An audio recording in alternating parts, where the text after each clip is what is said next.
नमस्कार. श्री रमण महर्षी यांची शिकवण. श्री रमण महर्षी यांची शिकवण भाग 23 आणि talk with Raman Maharshi part 7.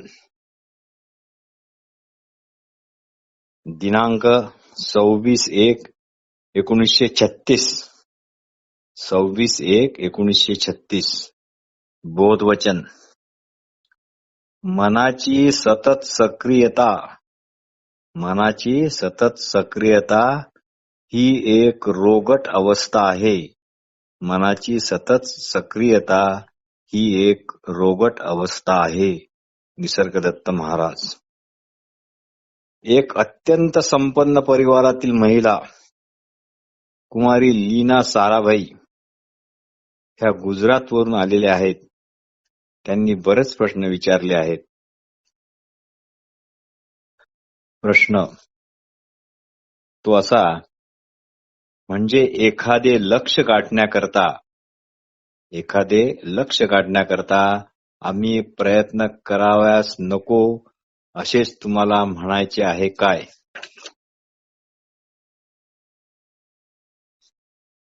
महर्षी म्हणाले, कारण जे मिळवल्या जाते ते स्थायी राहत नाही. काही मिळवण्याची इच्छा ही अहमवृत्तीचाच परिणाम असते. म्हणून गोंधळ हा सतत वाढत राहतो. कारण तुम्ही आहात म्हणूनच अहमवृत्ती आली आहे. आणि अहमवृत्तीलाच तुम्ही खरा मी समजता व तोच तुमचा अहंकार होतो. त्यालाच तुम्ही माझे मन म्हणता. त्यालाच तुम्ही हे माझे, हे तुझे अशा शरीर भावात ढकलता. संकल्पामुळेच कोश निर्माण होतात. पाण्यात पडलेली छाया चंचल राहते. या चंचलत्वाला बंद करता येत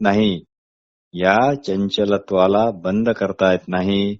ही हलचल जर बंद झाली तर तुम्हाला पाणीच दिसणार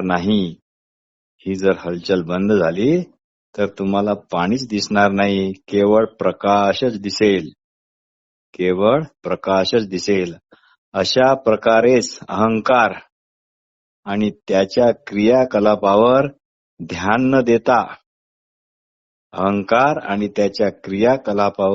न देता त्याला आधार असणाऱ्याकडे, त्याला प्रकाशवणाऱ्याकडे म्हणजे आपल्या असणेपणाकडेच फक्त लक्ष ठेवा. म्हणजे मी कोण आहेचे मूळ तुम्हाला बरोबर शोधता येईल. प्रश्न, साक्षात्काराची ही प्रथम पायरी आहे की काय? महर्षी म्हणाले, हे बघा, साक्षात्कार तर प्रथम पासून सर्वांनाच आहे. संकल्प विकल्प रहित अवस्थाच वास्तविक अवस्था आहे, सहज अवस्था आहे. आणि इकडे साक्षात्कार झाला, साक्षात्कार होतो असा काही प्रकार मुळीच नाही, अजिबात नाही. असा कोणीतरी आहे का हो जो मी नाही असे म्हणू शकेल? किंवा कुणी आपल्या असलेपणाला नकार देऊ शकेल? साक्षात्कार करून घ्यायचा आहे अशा म्हणण्यात मात्र 2 गोष्टी येतात. इकडे बारकाईने लक्ष ठेवायला हवे. 2 गोष्टी कोणत्या? एक, ज्याला साक्षात्कार करून घ्यायचा तो. आणि दुसरी गोष्ट म्हणजे ज्याचा साक्षात्कार करायचा ती गोष्ट. पण स्वच्या बाबतीत हे केवळ आणि केवळ अशक्य आहे. कारण स्व 2 मुळात नसतातच. स्व हा एकच एक असतो. सारांश, जे साक्षात नाही त्याचाच साक्षात्कार करून घेतला जातो. जे साक्षात नाही त्याचाच साक्षात्कार करून घेतला जातो. महिलेने प्रश्न विचारला, भयापासून कशी मुक्ती मिळेल? भयापासून कशी मुक्ती मिळेल? महर्षी म्हणाले, हा केवळ एक विचारच आहे. भय म्हणजे हा केवळ एक विचारच आहे, तुमच्याशिवाय दुसरे काहीही नाही. तर भय कुणाला भीती दाखविणार? तर भय कुणाला भीती दाखवणार? वस्तुतः भयभीत होणारा आणि भय हे एकच आहे, दोन गोष्टी नाहीत. अहंकारच किंवा इगो सर्व प्रकारच्या भयाचे आणि भ्रमाचे मूळ आहे, हे लक्षात घ्या म्हणजे झाले. पण हा अहंकार तुम्ही नष्ट करण्याचा प्रयत्न कराल तर प्रयत्न करणारा म्हणून नवीन स्वरूपात अहंकाराचाच उदय असेल. म्हणजे एखादी व्यक्ती जर आपलीच सावली गाडण्याचा प्रयत्न करीत असेल तर खड्डा खणताना भलेही ती सावली खड्ड्यात पडलेली दिसेल, पण खड्डा बुजवताच हे लक्षात येईल की अरे ती तर वरच आहे. तसा अहंकार नष्ट करण्याचा प्रयत्न हा सदैव विफलच होणार. सर्वाच्या ठाई असणेपणा म्हणून जो वेगळा वेगळा वाटतो, तो असलेपणा मुळात अनादी काळापासून एकच एक आहे, सर्वांच्याच ठिकाणी आहे. जसे अनेक लहान मोठ्या भिन्न रंगाच्या भिन्न आकाराच्या नाना अलंकारात सोने म्हणून जे काही असते ते सोने म्हणजे सगळीकडे एकच एक असते. सोने पण दोन प्रकारचे किंवा भिन्न प्रकारचे असे कधीच म्हणजे कधीच नसते. पाण्यावर आलेले बुडबुडे असंख्य असतात, पण पाणीपणाने ते सर्व पाणी म्हणून एकच असतात. लाटा अनेक असतात, पण समुद्र म्हणून त्या केवळ समुद्रच असतात, पाणीच असतात. त्या प्रकारे अहमवृत्ती अनेक हजारो असतील, परंतु त्याला आधार म्हणून एकच आहे, तो म्हणजे आपण आहो. हे आपण आहो असा असलेपणा, आपण आहो असा असलेपणा आहे.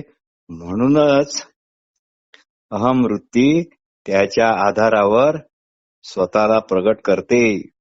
असणेपणा म्हणून जे आहे ते इथून तिथून सर्वांचे सर्व काळी सर्व ठिकाणी सारखेच आहे, किंबहुना सारखेच नसून ते एकच आहे. पण इथे मात्र आपली एक विचित्र अडचण असते. जसे एखाद्या माणसाला सांगितले की तुझ्या रोगावरचे हे रामबाण औषध आहे, याचा तू बऱ्याच दिवसापासून शोध घेतो, आज ईश्वर कृपेने तुला ते औषध मी देत आहे. पण हे औषध रोज 8 दिवस घ्यायचे सकाळच्या वेळेला. पण त्यावेळी माकडाचा विचार मनात अजिबात येऊ द्यायचा नाही. त्या रोग्याला हे अशक्य झाले आणि औषध घेताना सतत माकडाचाच विचार येऊ लागला. त्यामुळे ते औषध त्याला लागू पडले नाही. त्याप्रमाणे हे महत्वाचं आहे. आता त्याप्रमाणे सत्याची चर्चा, तपास, शोध करताना सत्याची चर्चा, तपास, शोध करताना आपण आपल्या मनात शिवोहम, अहम ब्रह्मास्मी इत्यादी कोणत्याही गोष्टी मनात न आणता आपल्या केवळ मूळ अस्तित्वाकडे, असणेपणाकडे लक्ष देण्यास सांगितले, तर आपण निश्चितच केवळ मुळाकडे लक्ष न देता प्रथम शिवोहम, अहम ब्रह्मास्मी इत्यादी मनात आणतो. त्यामुळे बाधा निर्माण होते. योग वशिष्ठ ग्रंथात सांगितले आहे की जे सत्य आहे ते आमच्या दृष्टीच्या आड आहे असे नसून जे सत्य आहे ते आमच्या दृष्टीच्या आड आहे असे नसून असत्यच सत्य म्हणून दिसत आहे व स्वतःला सत्य म्हणून मिरवत आहे. एवढेच फक्त लक्षपूर्वक पाहावे लागते. दिनांक 27/1/1936. दिनांक 27/1/1936. बोधवचन.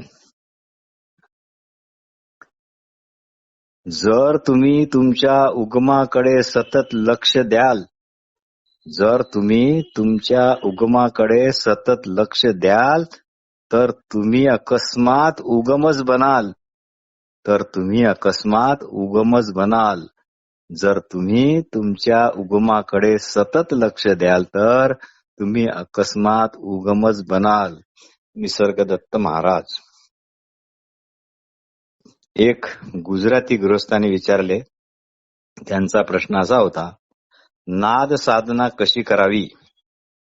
नाद साधना कशी करावी? महर्षी म्हणतात, या पद्धतीचे समर्थक हिला उत्तम साधना मानतात. म्हणजे नाद पद्धतीचे समर्थक जे आहेत ते नाद साधनेला उत्तम साधना असे मानतात. जसे एखादे लहाने मूल अंगाई गीतात, ज्याला आपण लोरी गीत म्हणतो, त्यात रमते, तसेच त्यांचे यात होते. जसे एखाद्या राजपुत्राचे गावात स्वागत करायचे असेल तर प्रथम मंगलध्वनी करतात, तसे हे प्रथम नाद ऐकू आले तर समजा की आता युवराज रूपी आत्मदेवाचे आगमन निश्चित होणार. ते आगमन आता दूर नाही. नादामुळे एकाग्रता सहज साध्य होते. पण हे महत्वाचे आहे की नाद हेच लक्ष्य नाही, द्रष्ट्याला जाणले हे महत्वाचे आहे. द्रष्ट्याला जाणणे हे महत्वाचे आहे. म्हणजे नाद कुणाला ऐकू येतात याचा शोध घ्यायला हवा. म्हणजे नाद कुणाला ऐकू येतात याचा शोध घ्यायला हवा. याच्याच मुळापाशी जाणे अत्यंत आवश्यक आहे. याच्याच मुळापाशी जाणे अत्यंत आवश्यक आहे. नाद साधना उत्तम आहे, पण जो घटक त्यामध्ये महत्वाचा आहे तो विसरता कामा नये. नाद साधना उत्तम आहे, पण त्यात महत्वाचा घटक नाद कुणाला ऐकू येतात आणि हा घटक यात मिळवला की ती साधना पूर्ण होते, किंबहुना सर्वोत्तम होते. दिनांक 13/2/1936. दिनांक 13/2/1936. बोधवचन. ज्याला कारण नसते, ज्याला कारण नसते ते कुठल्याही परिस्थितीत स्थिरच असते. ज्याला कारण नसते ते कुठल्याही परिस्थितीत स्थिरच असते. श्री निसर्गदत्त महाराज. तर अनंतपूरवरून एक वयोवृद्ध सज्जन आलेले आहेत आणि त्यांना इथे येताच जो वेदाचा पाठ त्यांच्या कानावर पडला त्यामुळे ते भयंकर अस्वस्थ झाले आणि ताडकन उभे राहिले आणि सर्वांना उद्देशून म्हणाले, अब्राह्मण्यम अब्राह्मण्यम. इतर लोकांना वेदोच्चारण कसले ऐकवता? महर्षी शांत म्हणाले, तुम्ही तुमचे काम करा. ज्या कारणासाठी तुम्ही इथे आले त्याकडेच लक्ष ठेवा. तुम्ही तुमचे काम करा. ज्या कारणाकरता इथे आले त्याकडेच लक्ष ठेवा. आपला वेळ व्यर्थ घालवू नका. तुम्ही फक्त एक काम करा. तुम्ही वेद पठण ऐकले आहे ना? तुम्ही हे वेद पठण ऐकले आहे ना? आता तुम्ही याच्याच मुळाशी जा आणि वेद पठण कोण ऐकतो आहे याचा शोध घ्या. यानंतर तुम्हाला असे प्रश्न आयुष्यभर कधीच पडणार नाहीत. असे अनेक दंभयुक्त सुधारक इथे आले आणि गेले. तुम्ही काही मुळीच काळजी करू नका. अशा तऱ्हेचे सडेतोड श्री रमण महर्षीचे म्हणणे ऐकताच वयोवृद्ध गृहस्थ नाईलाजाने चूप बसले. दिनांक 24/2/1936. दिनांक 24/2/1936 बोधवचन. परमार्थ ज्ञानाने संसार सोपा व सुलभ होतो. परमार्थ ज्ञानाने संसार सोपा व सुलभ होतो. निसर्गदत्त महाराज. एक 70 वर्षीय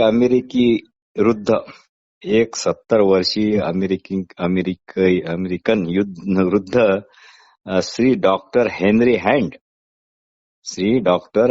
हँड यांनी एक प्रश्न विचारला. तो प्रश्न नेहमीचाच आहे आपला. प्रश्न असा, अहंकार म्हणजे काय? महर्षी म्हणाले, हे फक्त तुम्हालाच कळू शकेल. प्रश्न, बरं असो, आत्मा म्हणजे काय? महर्षी म्हणाले, प्रथम तुम्ही अहंकाराचे मूळ शोधा, म्हणजे आपोआपच तुम्हाला आत्म्याचे स्वरूप पण कळेल. प्रश्न, म्हणजे दोन्ही एकच आहेत की काय? महर्षी म्हणाले, हे बघा, आत्मतत्व अहंकारा व्यतिरिक्त पण असू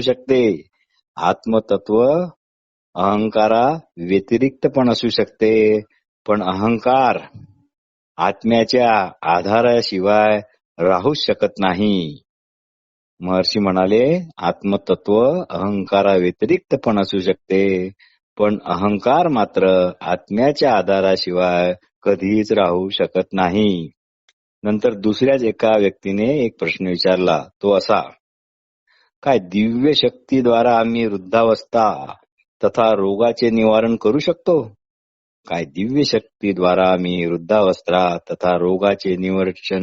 निवारण करू शकतो?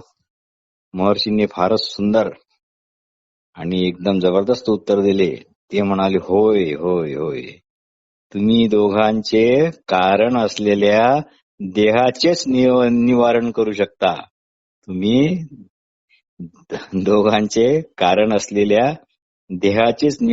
शकता. कुठपर्यंत याचं उत्तर त्याला कळलं असेल, बिचारे देव जाणे. एक अन्य व्यक्तीने एक प्रश्न विचारला. प्रश्न असा, मनावर नियंत्रण कसे मिळवावे? महर्षी म्हणाले, हे बघा, मनालाच घट्ट धरा, म्हणजे त्याचेच मूळ शोधा. कल्पनाशिवाय मन अजून दुसरे काही आहे तरी काय? प्रश्न अजून एक आला, काम विकारावर विजय कसा मिळवावा? महर्षी म्हणाले, प्रथम तुम्ही देहात्मक बुद्धी सोडा, मग तुम्हाला स्त्री पुरुष असे काही वाटणार नाही. स्त्री पुरुष नाम भेदे अवघे शिव पण नांदे.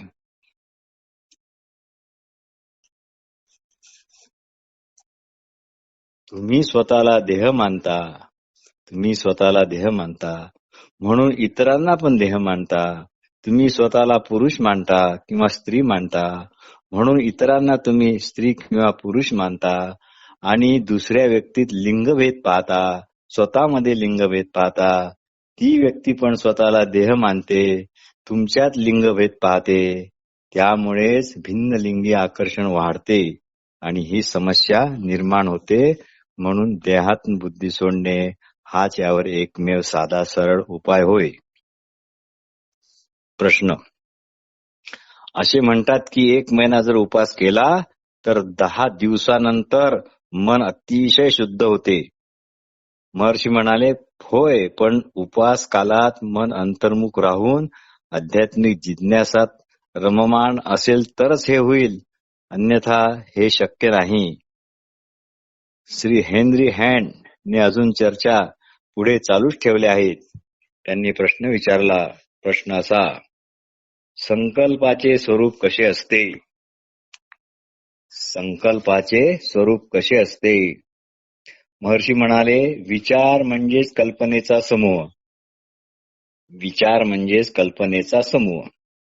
म्हणून तुम्ही विचाराचे मूळ शोधा आणि नंतर ते शोधल्यानंतर जे टिकेल ते तुमचे स्वरूप, आणि जे नष्ट होईल, जे टिकणार नाही, ते समजा की मिथ्या. म्हणजे जर तुम्ही स्वतःला केवळ भौतिक किंवा अनात्म समजाल तर ते तुमच्यासाठी तसेच राहील, म्हणून प्रथम स्वतःचा शोध घ्या. नंतर एक प्रश्न आला, मी जगाच्या उपयोगी कसा पडू शकेल? मी जगाच्या उपयोगी कसा पडू शकेल? महर्षी म्हणाले, आत्मसत्तेपासून तुम्ही खरोखरच वेगळे आहेत का? आत्मसत्तेपासून तुम्ही खरोखरच वेगळे आहात का? असे वेगळे असाल तर तुम्ही वेगळ्या असणाऱ्या जगाच्या उपयोगी पडू शकाल. याचाच प्रथम शोध घ्या. प्रथम तुम्ही तुमच्या तर उपयोगी पडा. प्रथम तुम्ही तुमच्या तर उपयोगी पडा. वस्तुता दिव्य सत्ता तुमच्या सहाय्या करता सदैव तयार आहे. वस्तुता दिव्य सत्ता तुमच्या सहाय्यता करता सदैव तयार आहे. पण तुम्ही प्रथम स्वतःचे कल्याण घेऊ इच्छित नाही व जगाच्या कल्याणाकरता मी कसा उपयोगी पडू याची व्यर्थ चिंता करता. दिव्य सत्ता सतत तुम्हाला मार्गदर्शन करत असते. अगदी अगदी तुम्ही गाढ निद्रेत असता तेव्हा सुद्धा. गाढ निद्रेत खरोखरच तुम्ही कोण असता हो? गाढ निद्रेत खरोखरच तुम्ही कोण असता हो? तुम्ही कुठे असता आणि कोणत्या काळात असता? पण जागृतीत येताच तुम्ही कुठे येता, कोणत्या काळात येता याचाच तुम्ही शोध घ्या. वस्तुतः आत्मतत्वच अनुभव वस्तुतः आत्मतत्वाचाच अनुभव सतत होत आहे. सर्व अवस्थात, सर्व काळी, सर्व ठिकाणी तुमचेच असले पण पुराव्या विना असतेच असते. जे तुम्ही नाही त्याचा शोध तुम्ही भलेही करू शकाल. जे तुम्ही नाही त्याचा शोध तुम्ही भलेही करू शकाल. पण जे तुम्ही आहात त्याचा नवीन म्हणून काही तुम्हाला शोध कसा लागणार? शिवाय दोन स्व थोडेच असतात. एक अनुभव घेणारा व दुसरा ज्याचा अनुभव घेतला जातो असा. तर इथे उच्चतर अवस्था वगैरे वगैरे असा गैरसमज करून घेऊ नका. फक्त आपल्या असणेपणाकडे लक्ष ठेवा. नंतर प्रश्न असा आला, मनुष्याला मग ताबडतोब असा बोध का होत नाही? मनुष्याला मग ताबडतोब असा बोध का होत नाही? महर्षी म्हणाले, अहो तुम्ही मुळात बोध स्वरूपच आहात. तुम्हाला अजून काय बोध होणार? महर्षी म्हणाले, तुम्ही मुळात बोध स्वरूपच आहात. वेगळ्याच माणसाने एक प्रश्न विचारला, गंगा स्नानाचे फळ काय? गंगा स्नानाचे फळ काय? महर्षी म्हणाले, खरे म्हणजे तुम्हीच स्वबोधाची गंगा आहात. खरे म्हणजे तुम्हीच स्वबोधाची गंगा आहात. या गंगेत बुडी मारली की हुडहुडी भरत नाही आणि थंडी वाजत नाही. या गंगेत बुडी मारली की हुडहुडी भरत नाही आणि थंडी वाजत नाही आणि थंडीही बाधत पण नाही. प्रश्न वेगळ्याच माणसाचा, बायबलनुसार माणसाचा जन्म पापामुळेच झाला आहे. बायबलनुसार माणसाचा जन्म पापामुळेच झाला आहे. हे कसे काय? महर्षी म्हणाले, देहभावात राहणे हेच पाप आहे. देहभावनेत राहणे हेच पाप आहे. गाढ निद्रेत शरीर मन इत्यादी कशाचा संबंध नसतो, कशाचा बोध नसतो, तरी पण तुम्ही असता. तसेच तुम्ही वस्तुतः जागृत अवस्थेत आहे. तुमचा कशाशी काही संबंध नाही, तरी पण तुम्ही आहात. प्रश्न वैराग्य म्हणजे काय? महर्षींनी थोडक्यात उत्तर दिले, अहंकाराचा त्याग. अजून एक प्रश्न म्हणजे नाही तोच प्रश्न त्याच माणसाने प्रश्न विचारले. ज्याने विचारले वैराग्य म्हणजे काय, महर्षी म्हणाले अहंकाराचा त्याग. त्यांनी परत विचारले म्हणजे संपत्तीचा वगैरे त्याग म्हणजे त्याग नाही म्हणायचा. म्हणजे संपत्तीचा वगैरे त्याग म्हणायचा म्हणजे त्याग नाही म्हणायचा. महर्षी म्हणाले संपत्तीचा आणि संपत्तीचा स्वामी अशा दोघांचाही त्याग. प्रश्न दुसऱ्याच्या कल्याणाकरता आपल्या संपत्तीचे दान करावे की काय? महर्षी म्हणतात, बाबा प्रथम स्वचा त्याग करून स्वतःचेच कल्याण साधा. आता एका वेगळ्या माणसाने प्रश्न विचारला, पुनर्जन्म आहे काय? महर्षींनी खोचक प्रश्न विचारला. तुमचा यावेळी जन्म झाला असेल तरच पुनर्जन्म होईल, अन्यथा नाही. मग प्रश्न आला, महत म्हणजे काय? हे छान आहे. याच्या पुढे महत म्हणजे काय? महर्षी म्हणाले, संवित मधून फाकणारा प्रक्षिप्त प्रकाश म्हणजे महत. संवित मधून फाकणारा प्रक्षिप्त प्रकाश म्हणजे महत. ज्याप्रमाणे अंकुरित होण्या अगोदर बीज फुगून मोठे होते आणि नंतर ते अंकुरित होते, त्याप्रमाणे संविद मधून फाकणारा प्रकाशच प्रक्षेपित होऊन अहंकाराच्या रूपात वक्रीभवन होतो आणि त्यामुळे तो देह, जगत इत्यादीत परिणित होतो. चित्त म्हणजे ऍब्सुलेट, महत म्हणजे प्रोजेक्टेड कॉन्शियसनेस, त्यालाच आपण इगो म्हणतो. इगो म्हणजे मन. हे दोन प्रकारचे आहे. एक मन बॉडी म्हणजे शरीर आणि एक वर्ल्ड म्हणजे जगत. महतलाच समष्टी बुद्धी असेही म्हणतात. अहंकार किंवा सृष्टी होण्यापूर्वी अशी स्थिती होती ज्याप्रमाणे सिनेमाच्या पडद्यावर सर्व चित्रे एकाच बिंदूतून प्रक्षिप्त प्रकाश म्हणून बाहेर पडतात, त्याप्रमाणे सर्व देह जगत म्हणजे वास्तविक देह जगत एकच आहेत. देहाजवळ पंचज्ञानेंद्रिय आहेत आणि त्यांनी ग्रहण केलेले जे ज्ञान ते म्हणजे जगत.